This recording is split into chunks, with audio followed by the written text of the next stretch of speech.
traemos nuestro corazón, le traemos nuestra vida y nos presentamos. Uno puede hacer cuentas y decir, voltear hacia atrás y decir, ¿qué tanto he crecido en este año? ¿Qué tanto he aprendido? ¿Cuántas luchas he tenido? ¿Cómo las pasé? ¿Cuál lo he vencido? Uno puede hacer cuentas, puede hacer un historial en su mente y en su corazón y saber cuánto se ha avanzado, cuánto se ha perdido. Una de las cosas que nosotros podemos contar es que el privilegio de que así como usted empezó su primer domingo del año, así usted lo está terminando en la casa de Dios. Quiere decir que usted hizo lo correcto al venir y el último y el primer domingo del año estar en su casa, ofrecerle a usted su tiempo, su vida. Dios lo guardó durante este año y le mostró cómo Él es bien con usted al tenerlo aquí nuevamente en este último año. Los años son difíciles, la vida es difícil, la vida es vida, siempre es complicada. Nosotros, la palabra de Dios nos enseña que la vida de un cristiano es una vida de batallas, de guerras. Quiere decir que nosotros durante todo el año, durante toda la vida, nosotros vamos a vivir diferentes guerras, diferentes batallas. Unas se libran en nuestra mente, en nuestros pensamientos, otras se libran a nuestro alrededor. Otras nosotros mismos somos quienes las hacemos, quienes las libramos desde nuestro corazón, desde la profundidad de nuestra voluntad. Pero siempre estamos en esta guerra, en la guerra que nos quiere separar del Señor. Es una guerra que busca separarnos de Dios. La palabra de Dios marca en el libro de Efesios, porque no tenemos lucha contra sangre ni carne. Quiere decir que nuestra guerra no es en contra de nuestros hermanos. Aunque venga muchas veces por nuestros hermanos, no es en contra de ellos. La palabra de Dios lo marca. Porque no tenemos lucha contra sangre ni carne, sino contra principados, contra potestades, contra señores de ese mundo, contra gobernadores de las tinieblas, contra malicias espirituales en los aires. Y nosotros cuando vamos descubriendo qué es todo esto, nos vamos aprendiendo, que muchas veces cuando algo se levanta en nuestro corazón para separarnos del Señor, son estos pensamientos, esas guerras que se batallan en la mente, no son más que estas malicias espirituales de las que habla el Señor, que vienen y nos inspiran con su aliento. Y encuentran un lugar cómodo, encuentran un lugar abierto, encuentran un vaso en donde poder reposar y dicen, de aquí soy, y se agarran. Y utilizan el vaso, utilizan a las personas, nos utilizan a nosotros como cristianos, nos utiliza el enemigo. Pero son esas partes espirituales.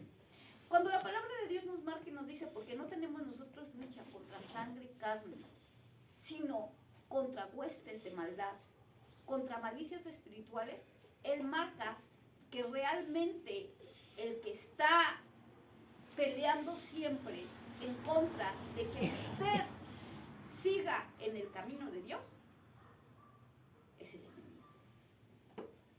El enemigo. Usted sin darse cuenta, ¿qué cree? Día y noche está en guerra. ¿Cómo es eso? ¿Guerra por qué? El enemigo no se enfoca en la gente que no le importa, los que ni siquiera han entrado, lo hemos mencionado. Él dice, estos están ganados, están perdidos voluntariamente. Nosotros podemos verlo como el demonio gadareno, el endemoniado gadareno. ¿Recuerdan ustedes que hablábamos acerca de que el Señor Jesús iba en el mar para llegar a este endemoniado gadareno? Y cuando Él iba en el mar, Él iba enfrentando, Él estaba descansando en la proa, en la punta del barco, estaba dormido ahí, cuando los discípulos se dieron cuenta que el barco sí estaba a punto de hundirse. Y lo tuvieron que despertar, aunque estaba dormido, lo despertaron y le dijeron, Señor, nos morimos. Realmente, espiritualmente, ese lugar, en Gadaria, donde estaba este endemoniado gadareno, estaba gobernado por este espíritu. Por estos endemoniados, esa legión que estaba dentro de esos hombres, eran los representantes del espíritu o de los demonios que gobernaban esa región, de los que eran dueños, de los que eran los reyes de esa región. Cuando el Señor Jesús se levanta y detiene a los espíritus y dice que reprende al mar, no le habla, lo reprende, dice la palabra de Dios. Él habla de cómo gana esta guerra con su voz alto, detente, y le obedecen inmediatamente. Ellos sabían que él iba a ese lugar a conquistar. Sorprendentemente él llega y este endemoniado se le va encima a él y a los discípulos. Dicen que no lo podían agarrar ni con cadenas lo podían atar porque él rompía las cadenas, ni con lazos, que nadie no lo podía detener al endemoniado gadareno o a los endemoniados gadarenos. Sorprendentemente, nosotros nos damos cuenta de la fuerza del enemigo en esa persona. Nosotros podemos darnos cuenta de algo. Realmente el Señor Jesús iba a hacer una liberación del pueblo. Él iba a poner su reino en el pueblo. Nosotros debemos de entender esta parte. Cuando los discípulos le dijeron al Señor Jesús, enséñanos a orar porque nosotros no sabemos orar. Enséñanos a tener una comunión con Dios porque nosotros no sabemos tener una comunión con Dios. Él les dio las claves desde la salvación hasta el crecimiento en una sola oración. Lo primero que instituyó fue el Padre Nuestro. Le dijo, Padre Nuestro que estás en el cielo, basándose en Éxodo 20:1, que dice, yo soy Jehová tu Dios. Lo primero que tú tienes que hacer al orar es reconocerlo a Él como el Padre. Reconocerlo a Él. Saber quién es. Saber que Él está en el cielo, que Él tiene todo el dominio, que tiene todo el poder, pero que también es tu Dios. Que es tu Padre. Ese Jehová Dios al que todos respetan. Ese Jehová Dios al que todos sabemos que tiene el poder de todas las cosas, al que sabemos que está en todo lo alto, sabemos que tiene todo el gobierno y todo el dominio, que es mi Padre. El Señor les dijo, Dios, el Todopoderoso, es tu Padre. Padre nuestro que estás en el cielo, cumpliendo el primer mandamiento, santifico tu nombre. Te doy tu lugar, te doy la honra. Reconozco que tú eres el Dios, reconozco que tú eres el grande. Marca este principio del demonio de Gadaria. Venga a nosotros tu reino. ¿Qué es venir a nosotros el reino? Cuando nosotros de verdad estamos inmiscuidos en el camino de Dios, cuando yo de verdad digo, yo no quiero ser un cristiano normal, yo no quiero ser alguien que asiste a la iglesia, yo de veras quiero a Dios en mi vida, yo de veras quiero ser alguien que sea considerado no por la gente, por Dios. Que Dios diga, este es mi hijo amado, en el cual tengo contentamiento, en el cual estoy contento de lo que está haciendo. Si yo quiero que el Señor me tenga en sus ojos como alguien cristiano, yo tengo que saber que tengo que permitir que venga su reino de Él a mi vida. Venga a nosotros tu reino. Mucha gente dice, cuando yo estaba en el mundo hacía de mí lo que quería. Cuando yo estaba en el mundo me gobernaba. Yo estaba en el horario del mundo, en la vida del mundo, en las críticas del mundo, en la lengua del mundo, el mundo me atacaba, el mundo me gobernaba. Yo estaba al tanto de qué decía la gente, los vecinos, estaba al tanto de cumplir esto, de cumplir el otro, de agradar aquí, me drogaba por pertenecer a ese reino. trabajaba para poder destacar en ese reino. Buscaba ser alguien en ese reino. Pero cuando tú aceptas al Señor Jesús y tú le dices, venga a mí tu reino, que yo ya no busque pertenecer a este reino del mundo. Forma en mí tu voluntad, Señor. Yo te acepto como mi Señor, yo te acepto como mi dueño, yo te acepto como mi guía, yo te acepto como mi Dios. Él nos saca de ese reino y nos pone en su reino de Él, en su luz admirable. Esa luz que proviene de lo alto, esa luz que disipa todas las tinieblas. Porque nosotros cuando estábamos en ese reino, vivíamos, pero vivíamos muertos, vivíamos ciegos, no entendíamos para qué estábamos ahí. Siempre vivíamos como diciendo, híjole, ¿qué voy a hacer? ¿Cómo puedo destacar? Siempre buscando ser alguien, ¿no? Nosotros vemos a la gente y la gente compite por tener la mejor casa, por tener el mejor carro, por tener la mejor ropa, por tener la mejor vida, por ser porque todos lo ven. ¡Wow! ¿Ya viste al vecino? ¡Qué casa! ¡Wow! ¿Ya viste a la vecina? ¡Qué ropa! ¡Wow! ¿Ya viste al vecino? ¡Qué hijos! ¡Ya! Y siempre competir en ese reino. Cuando llegas tú al reino de Dios, Él te dice, lo que yo quiero es que tú me adores, lo que yo quiero es que tú te olvides de todo lo que está en esta tierra, que es terrenal, porque todos los que vivimos en esta tierra vamos a morir y todo lo que se logre en esta tierra se va a quedar aquí. Quiere decir que si usted tiene un carro último modelo y usted muere sin haberlo pagado, el carro se queda. Usted se muere, se va al hoyo. Quiere decir que todos sus zapatos, toda su ropa, todos sus privilegios que usted tiene aquí, cuando usted se muera, usted se va a ir encueradito. No se va a llevar nada. Nada. Cuando el Señor llega con su luz admirable y nos dice, no busques ese reino. No busques encajar en este reino. Porque este reino se va a morir. Este reino se va a acabar. Dice, donde la polilla y el hollín corrompen, dice la palabra de Dios, se va a consumir. Va a llegar un momento que ese reino no va a prosperar.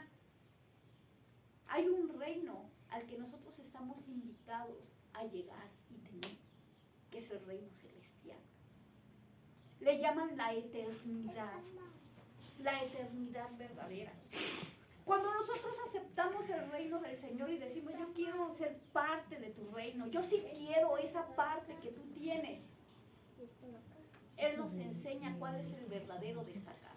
Cuando tú entiendes aquí en tu cabecita que nosotros buscamos no un reino en esta tierra, sino un reino celestial, todo lo que tú dejas en esta tierra, Él lo bendice y te lo multiplica, porque eres el hijo del rey y Él es el dueño de todas las cosas.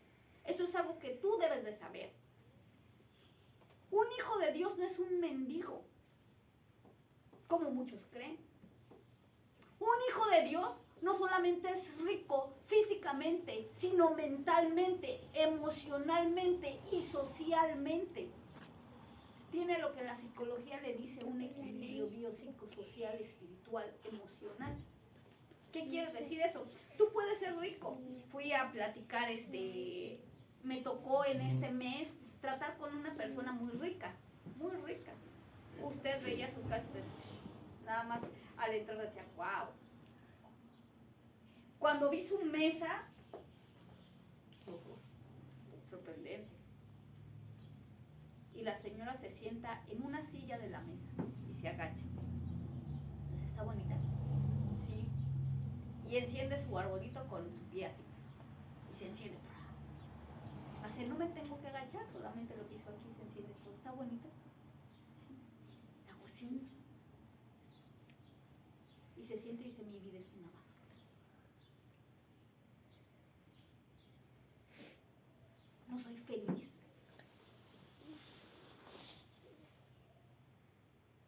Dice, no soy feliz. Y me comenzó a contar su vida. Y si es una basura. Yo diría, no. Prefiero mis 3 pesos, mi felicidad y mi paz emocional, mental, espiritual. Yo prefiero no tener, voltear y ver a mi hijo acostado al lado de mi cama. Yo prefiero comer un café bien calientito y bien sabroso con un bolillito remojado, pero miren, bien contento, a vivir en una mesa vacía, en una mesa con cuchillo de plata y oro, con alguien sin ese equilibrio emocional, sin ese equilibrio mental, con ese deseo de morir, con ese repudio, ese asco, esa desesperación que siente en interno hacia otro, que las riquezas no dan, no bendicen. Y uno dice, la palabra de Dios cuando habla acerca de este venga a nosotros tu reino, habla de este equilibrio espiritual que Él nos da. Esa bendición que va más allá de lo que uno puede ver o que uno puede tener.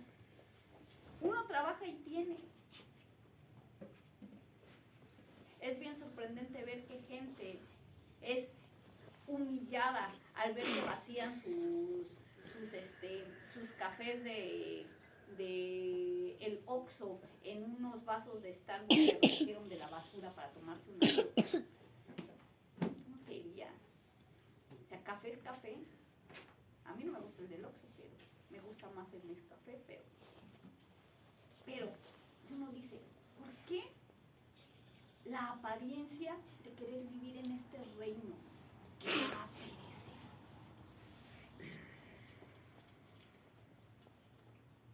Este reino se va a morir. Si vieron la lluviecita que pasó, yo dije, el Señor ya nos llegó el juicio que tanto estábamos esperando. Un pequeño vientecito, se cayeron los espectaculares sobre ese claro tan bonito. El Señor, gracias a Dios, detuvo el juicio. En un 2x3 nos destruye y se acaban todos los carros, todas las casas, todo lo que hemos trabajado. Nosotros decimos, pero seguimos empeñados en conquistar ese reino y en olvidarnos del reino al que fuimos llamados. Él lo dijo en su palabra, mío es el oro, mía es la plata, pídeme y te daré por herencia a las naciones. Él lo dijo, no te voy a dar un pedacito de tierra, te voy a dar una nación, pídeme cuál quieres. ¿Por qué no lo alcanzamos? Porque uno está empeñado en conquistar el reino, que no es tu reino. Uno está empeñado en ese reino al que no fuiste llamado. Porque nosotros fuimos llamados, bienvenidos, fuimos llamados al reino espiritual. Dice el Señor Jesús, Padre nuestro que estás en los cielos, santificado sea tu nombre. Venga a nosotros tu reino. Y hágase Tu voluntad. Eso es difícil. Esa palabra es completamente difícil. Hágase tu voluntad.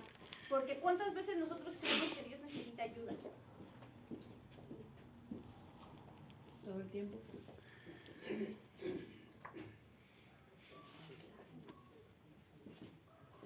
Yo recuerdo que cuando el Señor permitió que mi hijo se muriera, yo estaba segura que no sabía qué hacer. Decía, no, eso no puede estar dentro de la voluntad de Dios. Pero Él sabe lo que hace. Venga a nosotros, hágase tu voluntad. Qué difícil es esa palabra. Fácil decirla. Qué difícil es aceptarla. Es tu voluntad que pasen las cosas, pero son malas, se ven mal. Pero es tu voluntad. Si tú aceptas ese reino, tú aceptas su voluntad.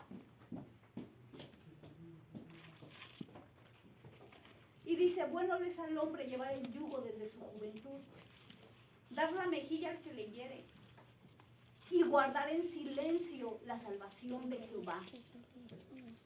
Callados, viendo su voluntad. No, ay no, ¿y por qué no vas a pasar otra vez por aquí? Yo no quiero estar aquí, yo no quiero estar aquí. No, en silencio, callados, con el yugo puesto. Tu voluntad, tu voluntad, tu voluntad. Bueno les al hombre aprender a hacerlo desde joven. Llevar el yugo desde su juventud. Agachar la cabeza. No estamos diciendo que otro hombre, a Dios, a su voluntad, a la fuerza de su poder.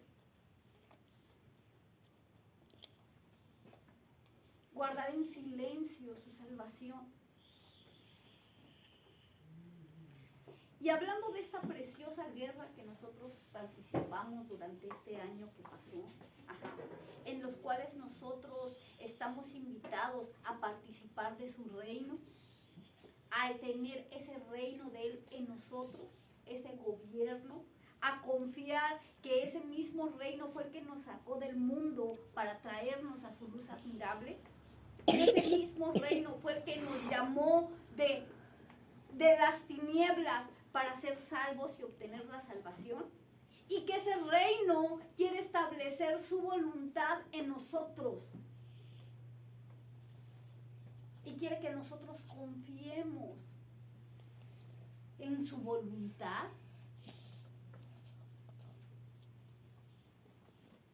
Ese es el otro punto que nosotros debemos de aprender a hacer, confiar en su voluntad. Es que usted no está haciendo nada, no, estoy confiando. Es más difícil confiar, es más fácil actuar que confiar. Estoy confiando. ¿Qué creen que pasaba con este endemoniado gadareno?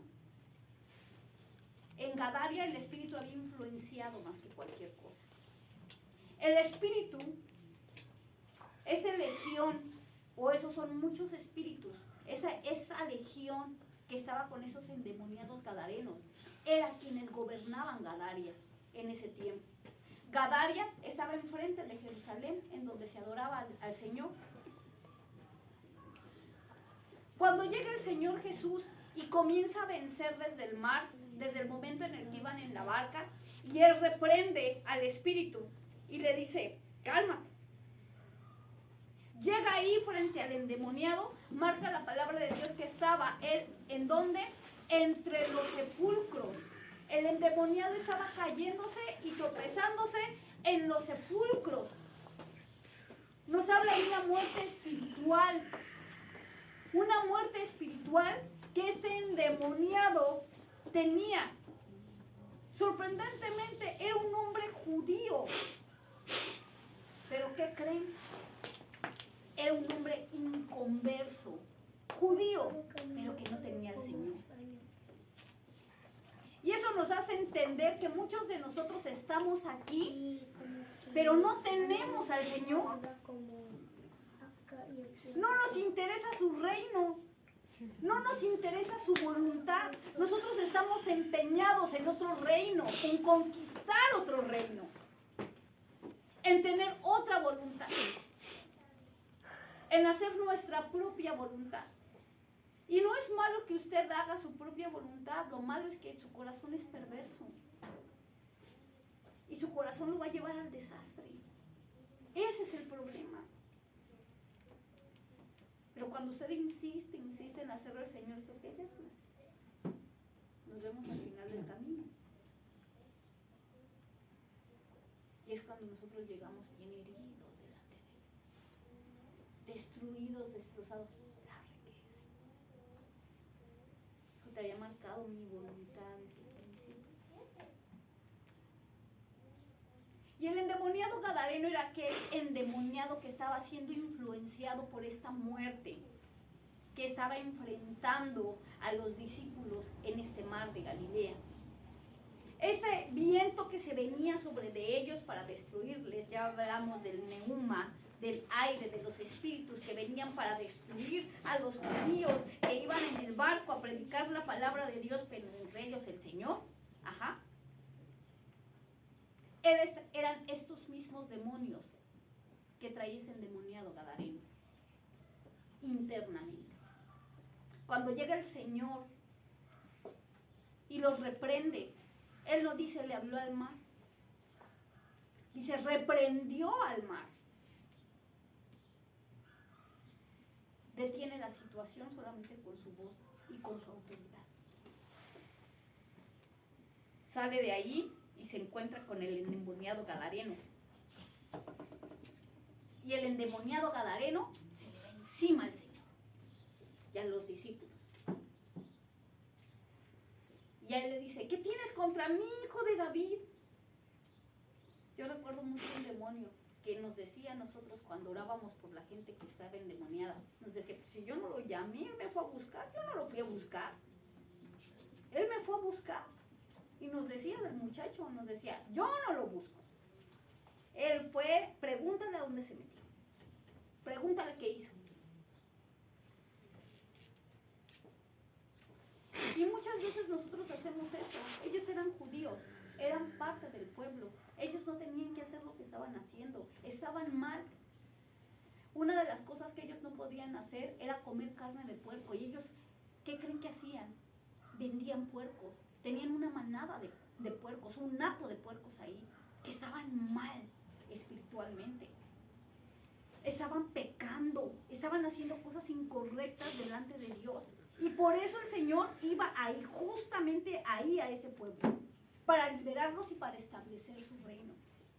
Cuando el endemoniado gadareno le dice, Señor, ¿qué tienes en contra de nosotros? Los demonios le piden, no nos saques de aquí, déjanos ir a los puercos. Y el Señor dice, vayan. Y el endemoniado es libre. Cuando el endemoniado es libre, se juntan todos los de Gadaria y le dicen al Señor, no, vete. O sea, nosotros no queremos que entres aquí. Vete. No le permitieron ir a predicar al Señor Jesús. Porque ellos estaban tranquilos con la vida que llevaban. La vida que llevaban les daba tranquilidad, aunque no estaba bien. Les daba tranquilidad, no querían trabajar en eso de Dios, no les importaba. Y miren, muchas veces nosotros como cristianos sabemos de este hato de puercos, sabemos de esos endemoniados, de esta gente que aunque no están poseídas, están influenciadas por el enemigo. Que son esos vasos que permiten que el enemigo los toque y los maneje como quiera. Están pero no están. Son pero no son. Vienen pero no son parte de nosotros.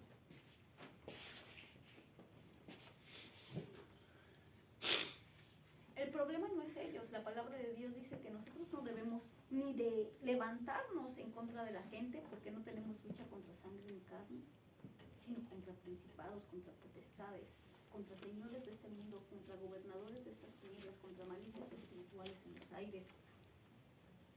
Pero si es para nosotros ponernos a reflexionar, ¿yo qué quiero ser?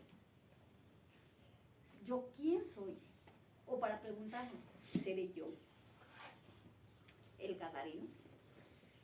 ¿Seré yo quien soy influenciado? La palabra de Dios marcaba que había muchos anticristos. No marca solamente este anticristo, sino marca muchos que son influenciados por el enemigo. ¿Pero por qué empieza esa influencia? Por el reino, por el dominio del reino. Porque no se permite ser dominados por el Señor. No se acepta la voluntad de Dios en la vida.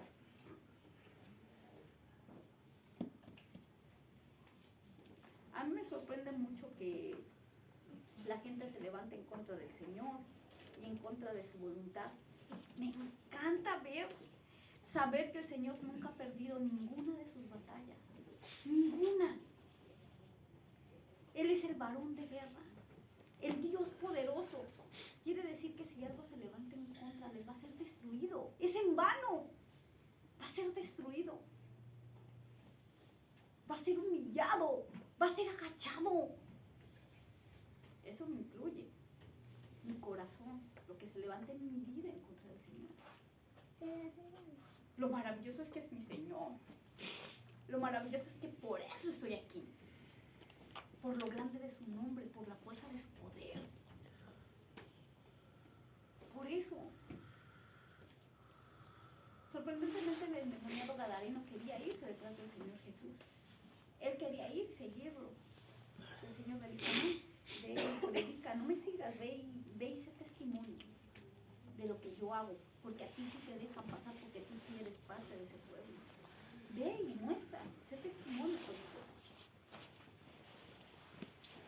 Nosotros debemos entender que en este último domingo del año debemos de preguntarnos a nosotros mismos, hacer una inspección de nuestro corazón y ver, ¿perdí mi tiempo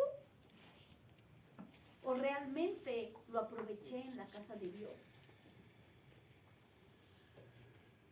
¿Perdí mi tiempo o realmente lo aproveché? Mi abuelita solía decir que ella llevaba muchos años siendo cristiana. Ella era una persona muy católica. Y dice que una de las cosas que hacía es que ella tenía un santo que amaba mucho. Y lo que hizo fue ponerle una foto sobre el santo. Y lo dejó ahí colgado en su lugar, nada más puso una foto sobre él. Entonces dice que un día ella estaba haciendo comida en la casa y que llegaron los pastores a ver. Y en eso dice que solamente se le veía una orillita, así una orillitita a la foto. Una orillitita. Y que la pastora se acercó y que agarró el marco, justamente ese marco, y quitó la foto. Y le dice, ¿de veras su corazón no sigue aquí? Y ella se dio cuenta de algo. Yo nunca quise quitar. Yo solamente lo escondí. Yo era, pero no era. Yo estaba, pero no estaba. ¿Usted no cree que a nosotros nos engañan? Usted se engaña a sí mismo.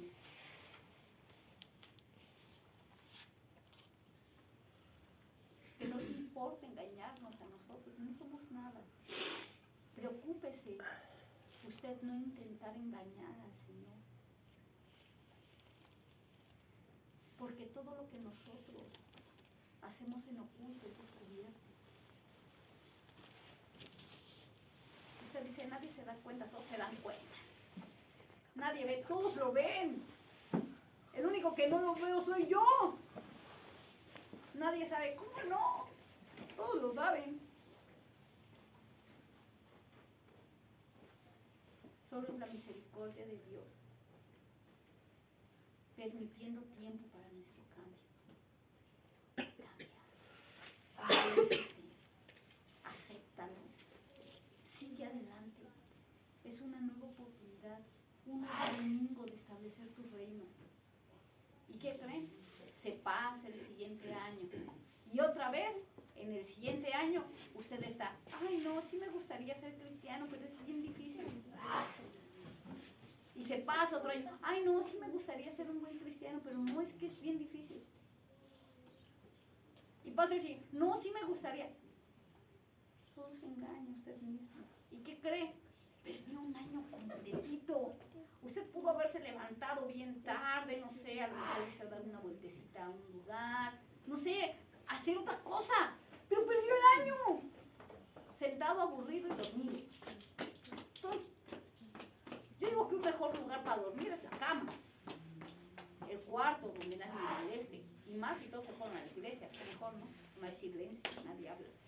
Mamá, no se quitó su Nosotros venimos no quitó su pe. a buscar Casi el me reino cago. del Señor. Pero ese reino es un reino que nosotros tenemos que permitir que el Señor lo tenga en nuestros corazones.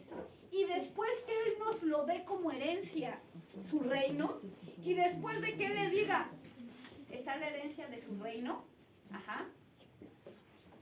Cuando Él le diga, ¿está la herencia de su reino? ¿Se acuerda? ¿Por qué era así? Porque había que defenderlo. Porque ya después de que la herencia de mi reino está en mis manos, después de que la herencia está aquí, hay otra regla. Yo tengo que defenderla.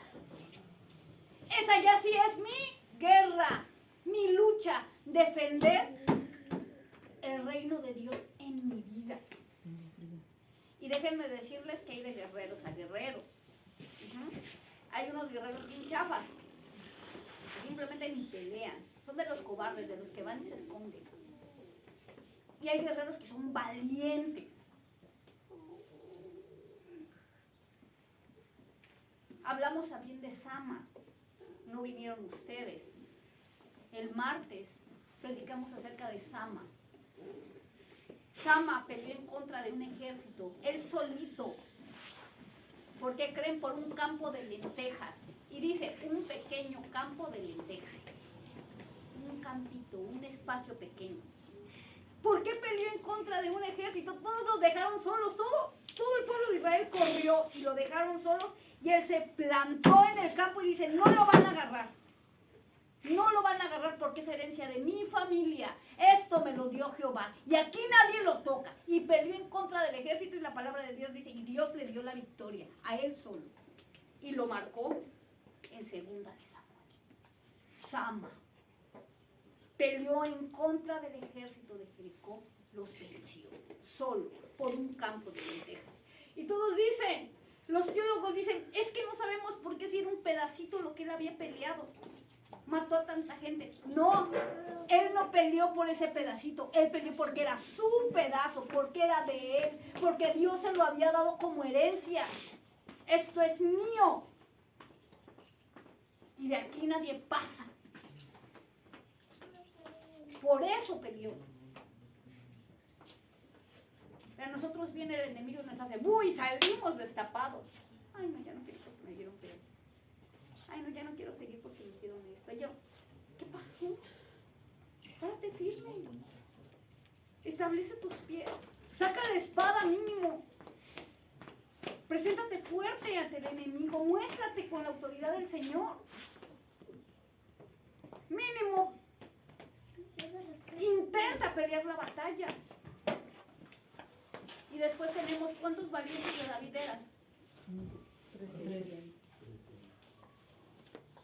Los que están establecidos en 2 de Samuel 23, marca que eran 37, con los que están sus nombres descritos.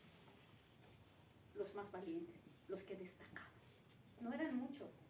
Con esos se venció el reino. Imagínense ustedes ganar un reino con 37 personas.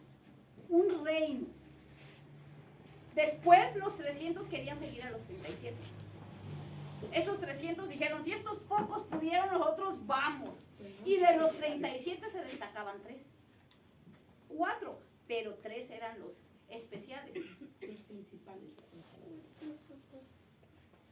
Estos guerreros tenían una característica especial. Diestros con la espada. Buenísimos para la espada. Marca la palabra de Dios que David estaba en una cueva y que dijo, quisiera tomar del agua que brota de Jerusalén. Pero estaba sitiada Jerusalén, había un ejército alrededor. Y se levantan, ahorita te la traemos con la espada. Vamos. Es tan sorprendente porque tuvieron que abrirse camino peleando entre el ejército. Después de eso uno tuvo que detener al ejército mientras los otros sostenían al que se agachaba para recoger el agua, mientras los otros peleando y otra vez abrir camino, llegar con él, toma el agua. Y dice la palabra de Dios que David no se la quiso tomar porque ellos habían arriesgado su vida por esa agua que va y que se le ofrece al Señor. Es tuya, Señor. Todo el poder, todo el dominio, toda la autoridad que tú nos has dado es tuya. Dicen que eran tan valientes que sus manos se habían vuelto uno con la espada, no podían soltar la espada, se habían fusionado con la espada. Uno con su lanza mató a 300 hombres con una lanza. Esa es la guerra que quiere que nosotros tengamos por nuestra vida espiritual.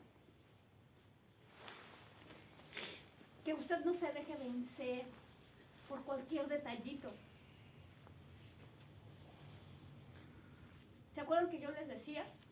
Denle, yo soy guerrero, denle. Yo no le huyo a la guerra. ¿Por qué? Porque estoy puesta para vencer. Estoy puesta para ¿qué? Dominar lo que el Señor nos ha dado. Porque el Señor nos ha establecido este campo. Y en este campo nadie lo domina más que el Señor. Y si hay una persona que va a pelear, se va a levantar y lo va a hacer ante todo. Usted tiene su campo en su vida. Su vida misma es ese campo. Y usted tiene que defenderlo ante todo y ante todos. Dice, cuida tus ojos con lo que ves. Cuida tus oídos en lo que escuchas. Cuida tu boca al hablar. Cuida tu corazón al sentir. ¿Por qué? Porque el enemigo posa todas tus emociones, posa en los aires para poder sacarte de tu reino y para poder invadir tu reino. Si tú no estás al tanto de lo que entra a tu vida, si tú no estás al tanto de lo que entra a casa, ¿qué permites que entre? Aquel chismecito que viene por acá. Al final de cuentas, a mí no me metas en tus cosas. A ver, las cosas tienen que ser claras. Hay algo que no está bien, vamos a aclararlo. A ver, ¿cuál es el problema? Valiente. No, ¿qué tal si se enoja? ¿Por qué? ¿Por qué se va a enojar? Vamos a aclararlo. Este campo está sitiado. Aquí no entra algo que pueda estorbar mi comunión con Dios. ¿Que estoy enojado? ¿Por qué estoy enojado? Conmigo mismo. ¿Por qué estoy enojado? ¿Por qué? Porque mi campo está sitiado. Yo no estoy jugando a ser cristiano. Yo soy cristiano. A mí me cuesta ser cristiano. ¿Ustedes creen que yo no quiero pintarme el cabello? ¿Ustedes creen que a mí no me llama la atención el maquillaje? ¿Que no me llama la atención el mundo? Por supuesto que sí, pero mi campo está sitiado.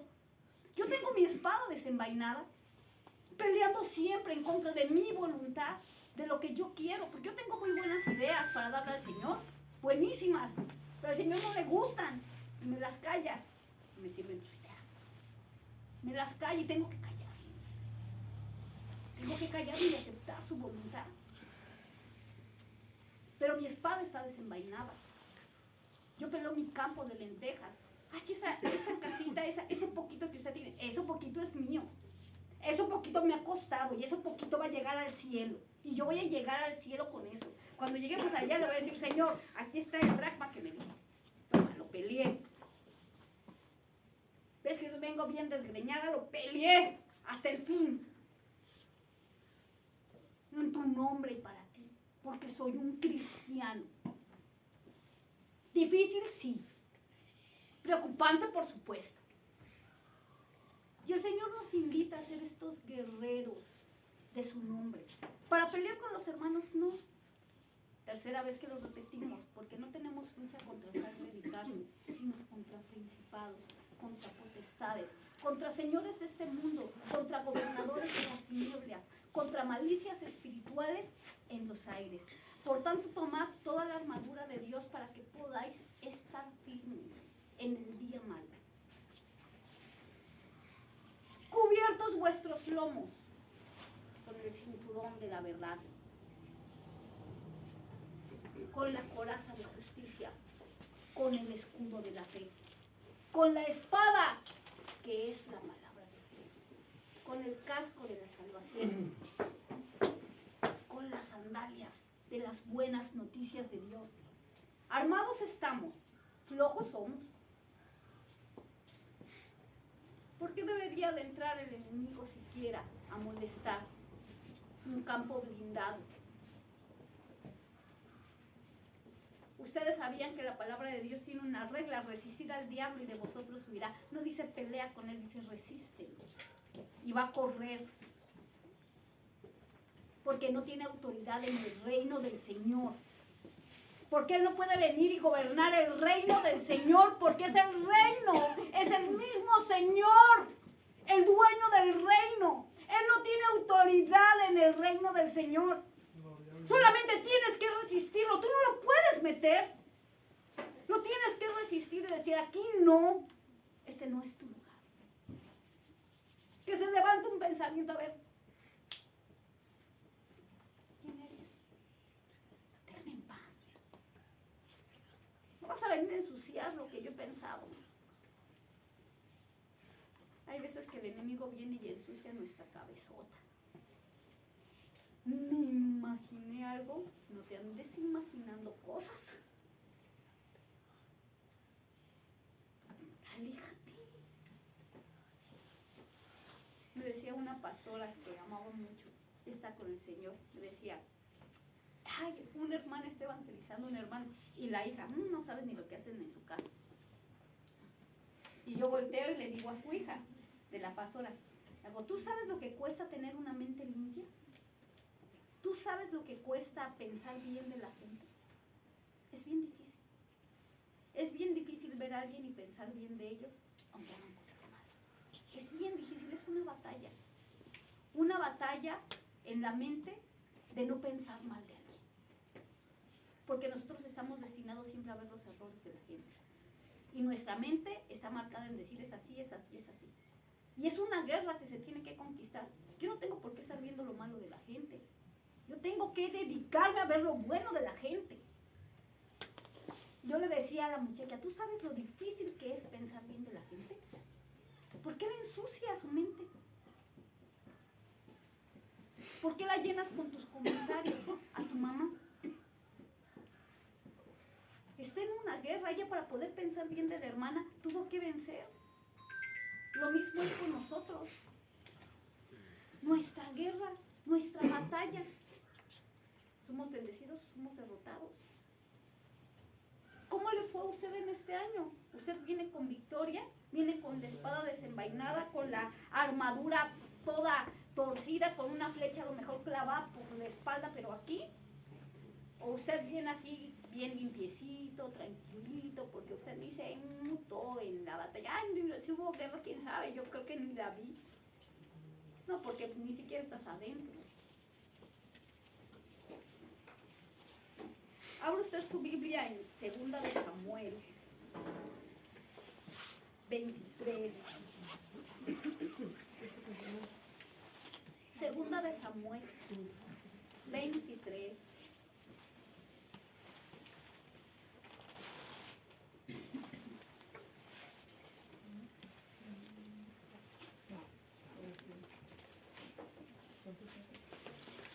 Del capítulo 1 al verso 7 es el canto de David hacia la guerra.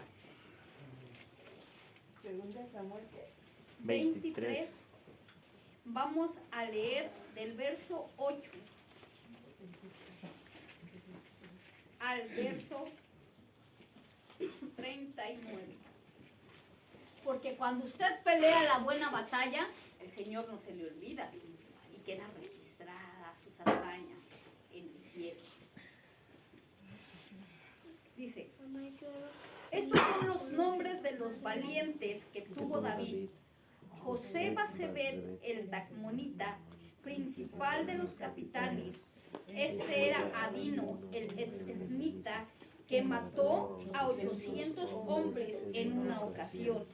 Después de este, Eleazar, hijo de Dodo, Ahorita, uno de los 3 valientes que estaban con David cuando desafiaron a los filisteos que se habían reunido ahí para la batalla y se habían alejado los hombres de Israel. Este se levantó e hirió a los filisteos hasta que su mano se cansó y quedó pegada su mano a la espada. Aquel día Jehová dio una gran victoria y se volvió el pueblo en pos de él tan solo para recoger el botín. Después de este fue Sama, hijo de Ararita. Los filisteos se habían reunido en Leí, donde había un pequeño terreno lleno de lentejas, y el pueblo había huido delante de los filisteos. Él entonces se paró en medio de aquel terreno y lo defendió y mató a los filisteos, y Jehová dio una gran victoria. Y 3 de los 30 jefes descendieron y vinieron en tiempo de la siega a David en la cueva de Adulam, y el campamento de los filisteos estaba en el valle de Refaim. David entonces estaba en el lugar fuerte y había en Belén una guarnición de los filisteos. Y David dijo con vehemencia: ¿quién me diera de beber del agua del pozo de Belén que está junto a la puerta? Entonces los tres valientes irrumpieron en el campamento de los filisteos y sacaron agua del pozo de Belén que estaba junto a la puerta, y tomaron y la trajeron a David, mas él no quiso beber, sino que la derramó para Jehová, diciendo: lejos sea de mí, oh Jehová, que yo haga esto. ¿He de beber yo la sangre de los varones que fueron con peligro de su vida? Y no quiso beberla. Los tres valientes hicieron esto. Y Abisaí, hermano de Joab, hijo de Sarbia, que fue el principal de los 30, este alzó su lanza contra 300 a quienes mató y ganó renombre con los tres. Mas él era renombrado de los 30 y llegó a ser su jefe, mas no igualó a los tres primeros. Después Benaía, hijo de Joada, hijo de un varón esforzado, grande en proezas de Casbel. Este mató a 2 leones de Moab, y él mismo descendió y mató a un león en medio de un pozo cuando estaba nevando. También mató a él un egipcio, hombre de gran estatura, y tenía el egipcio una lanza en su mano, pero descendió contra él con un palo y arrebató al egipcio la lanza de su mano y lo mató con su propia lanza. Esto hizo Benaía, hijo de Joiada, y ganó renombre con los tres valientes. Fue renombrado entre los 30, pero no igualó a los tres primeros. Y lo puso David como jefe de su guardia personal. Asael, hermano de Joab, fue de los 30. Elinaam, hijo de Dodo de Belén. Sama, Arodita, Elicana, Arodita, El Espaltita, Ira, hijo de Iques, Tecoita, Abiezer, Anatotita, Mebunai, Usatita, Salmón, Ahorita, Marahanaí, Netofarita, Elem, hijo de Baana, Netofarita, Itaí, hijo de Ribai, de Gaza, de los hijos de Benjamín, Benaía, Piratonita, y de ahí del arroyo de Gaz, había Albón, Arabatita, Asmebet, Baonita, Eliaba, Salbonita, Jonatán, de los hijos de Jasem, Sama, Ararita, Ayam, hijo de Sarar, Ararita, Eltefel, hijo de Asbi, hijo de Maca, Eliam, hijo de Aitofel, Lolita, Esraí, Carmelita, Paraí, Arbita, Igal, hijo de Natán de Soba, Bani, Gadita, Selec, Amonita, Naraní, Betolita, escudero de Joab, hijo de Sarbia, Ira, Idita, Gareb, Iratita, Urías, Eteo, y 37 por todos. Aquí están marcados. 37. Tres valientes. Aparte, los tres primeros valientes que marcan, más los 37, más los 300 que le siguieron. Valientes de David. Si lo hubiéramos visto con ojos de juicio al David, yo no lo sigo. El Señor era conmigo. Me cae gordo, David. No me cae gordo. Admirable. ¿Cuál es su llamado, hermano? ¿Quién es usted? ¿Qué busca de la casa de Dios? ¿Busca enriquecer su reino en esta tierra? Hágalo. Pero es con lo que se va a quedar. Hasta que le dure. Hasta que usted muera. ¿Busca usted enriquecer su reino en el cielo? Hágalo. Es con lo que se va a quedar. Y va a permanecer después de que usted muera. Pero ¿quién es usted? ¿Quién soy yo? ¿Cómo defiendo yo lo que el Señor tiene para mí en mi corazón? Lo poco que he ganado, ¿cómo lo defiendo?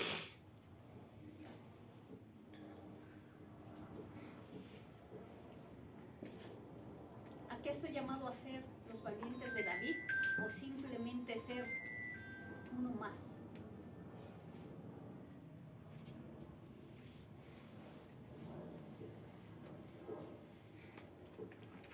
Quedémonos con este verso que dice, porque no tenemos lucha contra sangre ni carne, sino contra principados, contra potestades, contra señores de este mundo, Vamos a Efesios.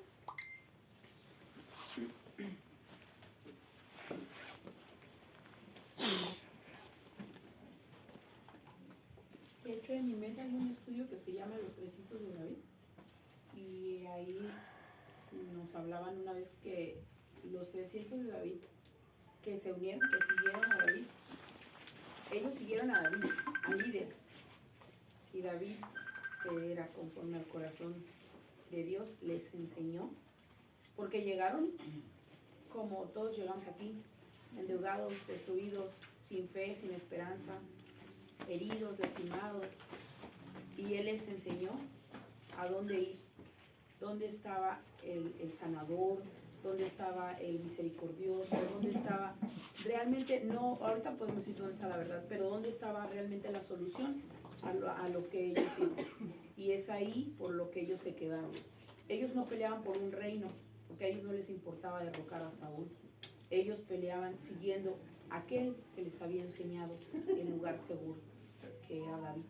Nosotros sí peleamos por un reino, por el reino celestial, que es nuestro Señor Jesús. Él es el reino que se nos ha sido dado. De hecho, en ese estudio habla sobre que nosotros, en este caso, el líder es Jesucristo.Nosotros seguimos ya no a David, seguimos a Jesucristo.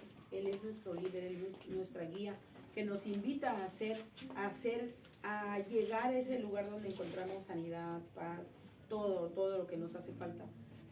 Y nos hablaban precisamente de cómo pelear las batallas para, como el ejército de David que mató a 10,000, ¿no? Realmente hay mucha, o sea, en cuestión a esto hay mucha teoría, ¿cómo se dice?